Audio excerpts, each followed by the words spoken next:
Welcome back to the Dr. Des Show. Today we are talking all about my top career advice for recent MPH graduates. So MPH, that's Masters in Public Health graduates, okay? So if you graduated less than 5 years ago, are you about to graduate? Are you in your MPH program? You're considering an MPH?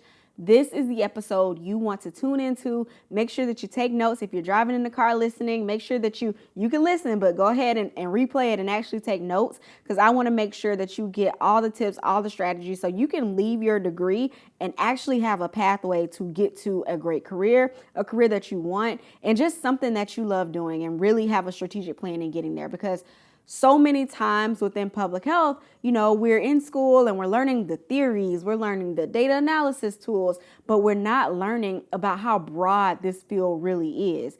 And you don't realize it until after you graduated, and now you're trying to apply to 100 jobs at a time because you don't even know what job you can get with your degree, right? So many people face that, so you're not alone in thinking that. But before we dive into the first tip, I want to make sure that you subscribe to this podcast. If you are watching it on YouTube, subscribe. Make sure that you add me to your list, right? Then if you are listening on Apple or Spotify, make sure that you subscribe there, as well as leave me some feedback, guys.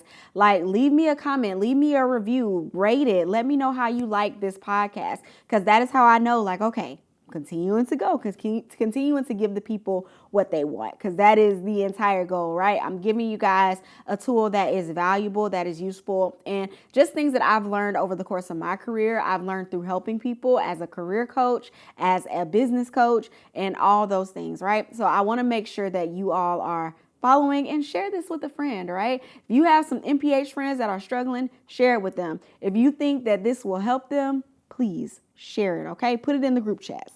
Now, number one, I want you guys to get clear on what you want to do.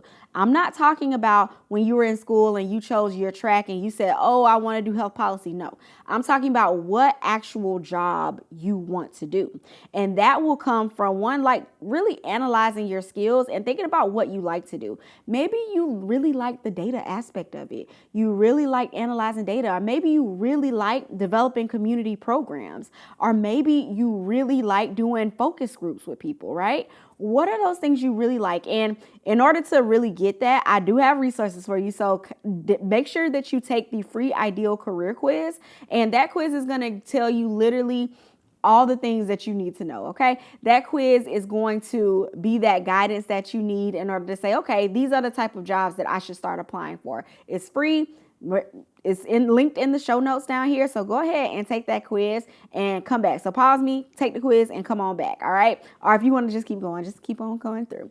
But I want you guys to do that as step one, because a lot of times, we graduate and we're not sure what job titles I should even be searching for. That quiz is only 10 questions. They're quick, they're fun, it's easy to take, and it's going to really help you to say, okay, here are the job titles I should be looking for. Here's what aligns with my area of interest, okay? So that is the first step, right? It is understanding that, because public health is so broad. You can do anything from, working at a tech company to working, at Target, right? Like, because there's corporate sides to all of these businesses, guys. I've seen a community engagement role with Kroger, right? I've seen health roles with Netflix. I've seen them with TikTok. So there are so many. If you are in the public health club, make sure that you watch the 6-figure strategy session that we did replay, because I went over a lot of non-traditional jobs, right? I went over so many. And then also we talked about how to translate your skills to industry specific language. But because public health is so broad, I need you guys to know what area you want to go into and how you're going to get there, because the way that you apply for a job at CDC is not going to be the way you apply for a job at a tech company. The way that you apply for a job with the Department of Health in your area is not going to be how you apply to a company like TikTok, right? For a public health type role, right? And if you didn't know there were roles like that in public health, then you're not in the public health club. That's why you don't know that, okay? We are everywhere. So don't let anybody tell you any different, okay? So I want you guys to really, really, really think about that. Figure that out. You got a free quiz, so there's no excuse into saying like, oh, Dr. Des, I don't know. No excuse, right? So number 2, I want you to build a great results-based resume. Now, if you are just graduating from college, you may think, Dr. Des, I don't really have any experience. And the number one thing that people always tell me, well, I don't have enough experience, or I feel like I don't have a lot of experience. And then when I start talking to you, you got like so much experience. And I'm like, stop downplaying yourself. Like, that's the number one thing I see recent college graduates do all the time. Y'all downplay yourselves. And I need you to, one, stop that, because if you have a master's level professional degree, you got experience, okay? If you are going into the job market, you have experience. It's all about how you frame that experience, okay? So you can definitely pull from your work that you did in school to put on your resume, guys. Like, you don't have to just say, oh, I have no experience. No, if you are currently in your MPH, I want you to start thinking about right now, how can I get experience? Internships, practicum experience. Go ahead and start thinking about those things right now so you can be ahead of the game, because that is going to help set you apart from people who didn't really do internships, or you only did that one internship that they required you to do to graduate, right? And have a plan for what skills you want to obtain in your internship, all right? Some of the in-demand skills: grant writing, project management. Of course, we know data analysis, working with R, working with SAS, working with Stata, like working with all of these different, these different systems. Those are things that you want to make sure that you are getting out of these internships, that you are putting into practice. You want to make sure you're going into it and you're thinking about, okay, how can I put this on my resume? Okay, how can this be something that really goes on my resume to show that I've done it? So remember when I said you want to make your resume results based. So don't just say on there, I developed a program, or I implemented a heart disease prevention program. No, that is not what you're saying. You do not copy your job description from your job description to your resume. You do not do that. Your resume should always be accomplished based. So for my people who are working and you're like, oh, Dr. Des, I need a better job. If your resume literally just looks like tasks that you do at work, that's why you're not getting the job, okay? You want to make sure that you add in some numbers, you quantify your skills. Okay, you did a heart disease prevention program, but is that the same thing as saying I developed a high blood pressure prevention program for 500 rural community members in Madison County, Florida, and had a 80% success rate in helping them get their blood pressure controlled? That is a little more detailed. That's saying, oh, you did a little something, okay? So you want to make sure that your resume focuses in on that. And if you are in the Public Health Club, there is a resume development workshop with the template included. Go ahead, take that resume development workshop, and then come to our mentorship session that we have in the club every other week. And let me see your resume, okay? Come in there, do it. You have help, all right? You don't have to stay stuck unless you just want to, okay? Number 3 is going to be apply strategically, not emotionally. All right. I know that job hunting is a lot, right? It's stressful. It's a lot going on, especially when you're getting rejection after rejection. You're getting ghosted. Like, you're not hearing anything. I want you to remember this. You just need one yes. Okay. You just need one yes to get the job. Okay.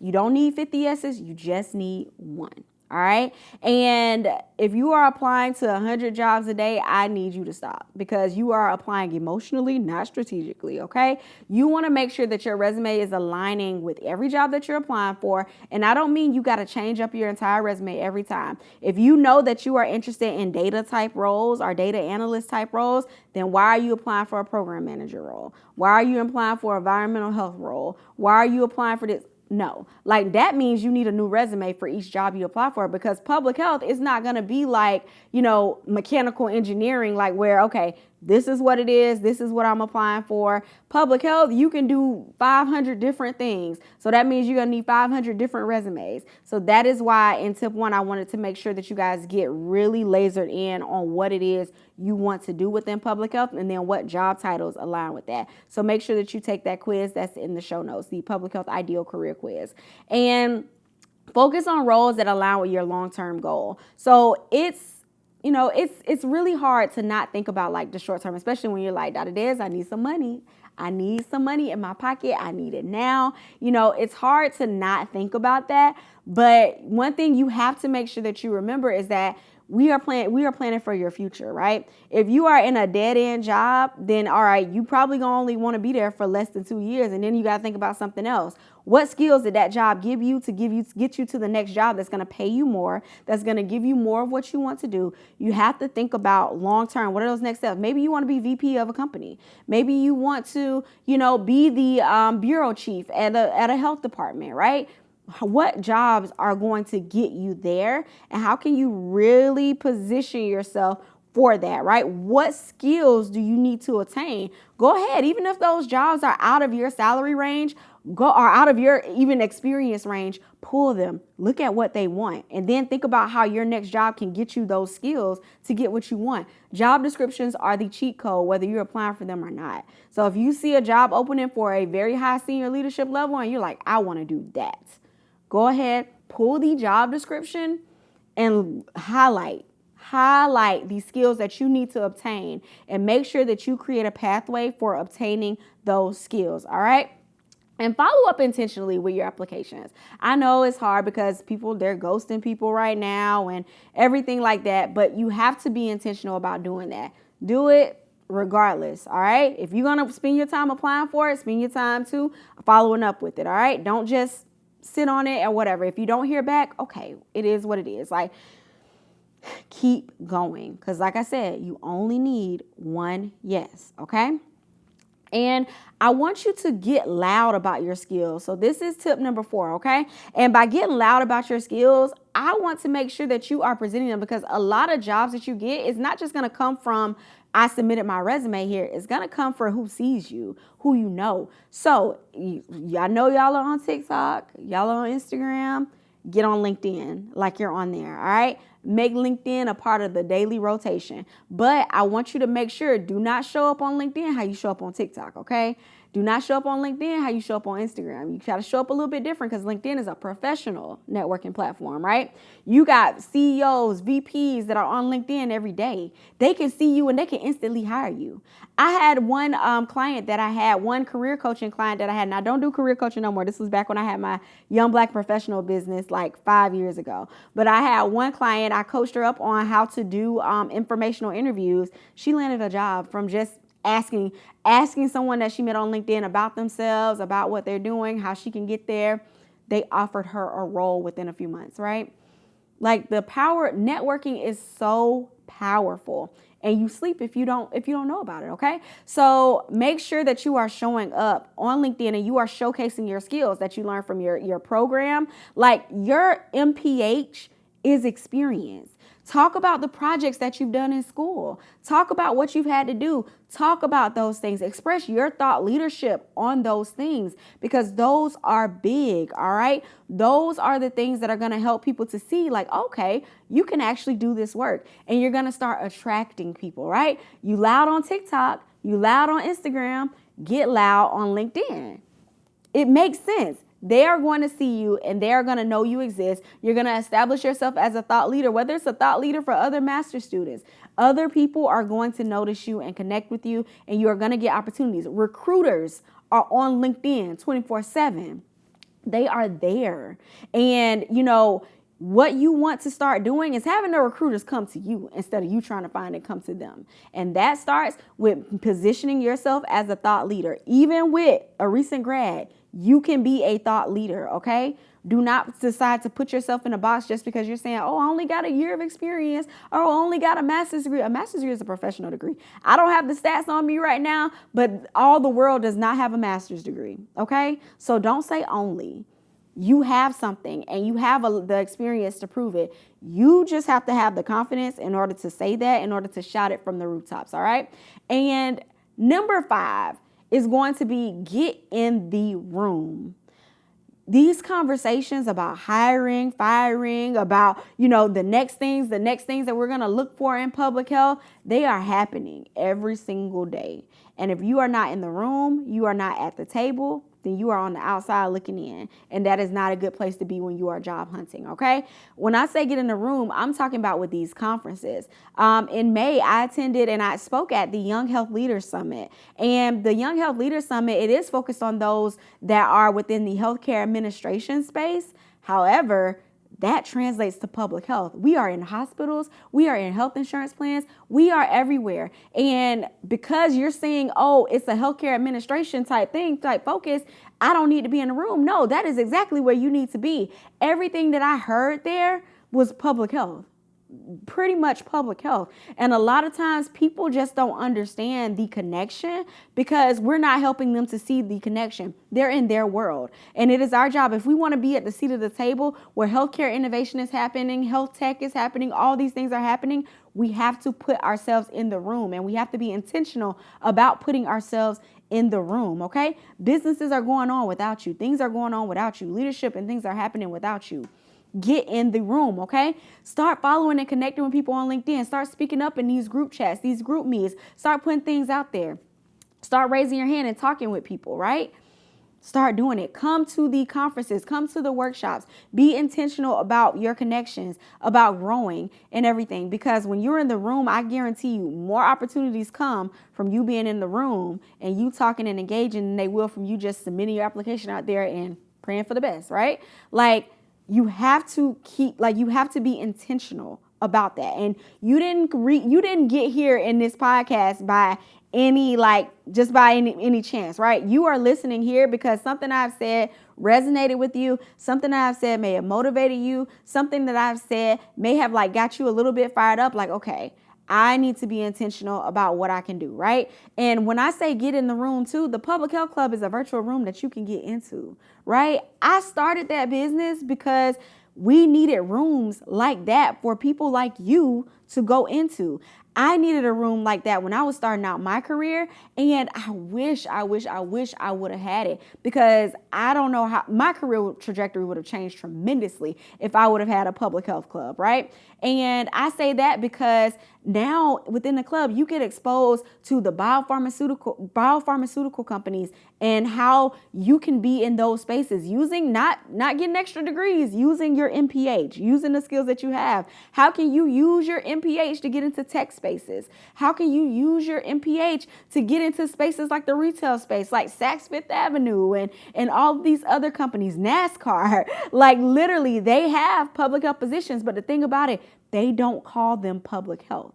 That is the major thing that I want you guys to know. Our degree, we have so many skills, but each industry talks about those skills differently, okay? And we have to speak their language when we do things. That is one of the things that we help you with in the Public Health Club too. We have so many workshops within there. We have so many professionals and amazing founders, CEOs of companies, people that have hiring authority are speaking at events within the club. Come talk to them.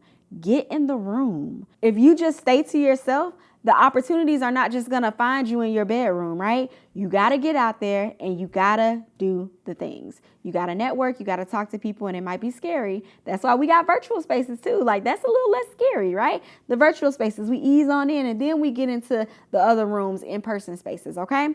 But the major thing too here, to wrap this all up, is to give yourself grace in this process. Finding a job is not easy, right? It can be hard. It can be a long process. It can take 6 months. It could take a year. It could take 2 years for some people to find that right fit that you want to go into.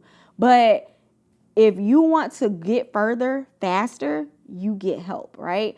We don't get further faster by just doing things on our own.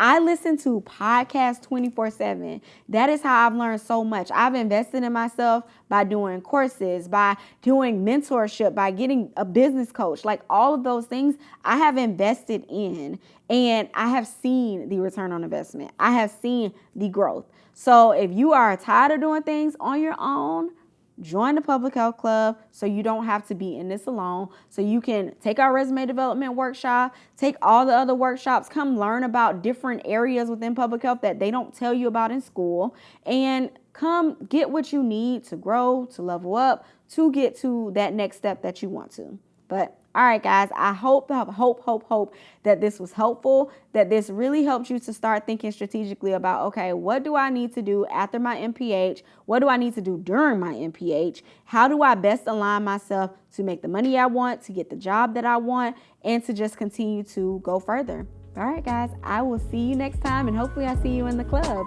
Bye.